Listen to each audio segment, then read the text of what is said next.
Hi, crafty friends. You guys, I love these little lemon napkins from the Dollar Tree.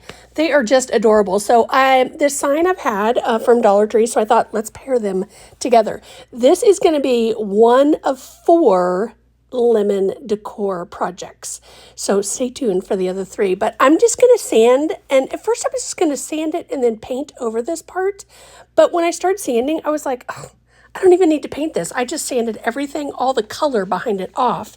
Because when you're using a napkin, I always like there to be, especially with the napkin, like the colors of this one, I want it to be a white background. Because if it's anything tan or anything darker, it'll pick up those colors and then make the napkin look different. So I was happy that I didn't have to paint. We skipped a step there. But I'm just going to use some Mod Podge, and we're going to put a coat down on that part. And then what we're going to do is we're going to take that napkin and we're going to remove the ply off of it. And that's just the backing, and we'll set that aside. And then once we get all of the Mod Podge on there, we will just lay the napkin over the top of it. So generally what I do when I'm using Mod Podge is I will take some parchment paper, and once I lay down the napkin or whatever I'm laying down, and then lay the parchment paper over the top and just kind of smooth it with my hand. That's a way to get rid of any wrinkles. And it didn't even dawn on me, you guys, until I grabbed the box and ripped off the piece of it. I actually grabbed wax paper.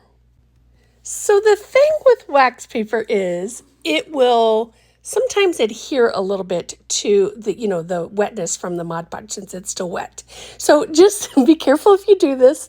Okay, don't do like I do. Definitely use parchment paper. But if you accidentally grab the wrong box, it's okay. You can just peel it off nice and slow and then you're fine. But I was just trying to rub out any of the any of the little lumps and bumps and stuff like that sometimes happen. So then I'm going to put a coat of the Mod Podge over the top of it. And then once that dries, what I'm going to do is I'm going to sand right across that edge where the word part is. And I was like, ooh, but I don't want to accidentally hit the back of it. So, because I didn't want to sand that part, I just grabbed a little nail file and just kind of went right along that edge and just took my time and made sure that it was a nice clean sanding there, so that you couldn't even tell that we sanded it. And then I was like, ooh, let me cut this and cut that and then take the bigger part off, because we're going to reuse this napkin. In this 4-part series, we're going to actually use 2 of these napkins. So I definitely wanted to save this other part. So once we get this done, then we will sand with the normal sanding block and just clean up those edges. And then I kind of sanded the bottom of the base there. I like that it has that metal on there. I thought that was super cool, but I just thought let's add a little sanding all the way around. And guess what? I didn't even distress. I just did sanding. So look how adorable this is. I cannot wait for you guys to see how we pair it with the others. So thank you guys for watching. Don't forget to follow for more.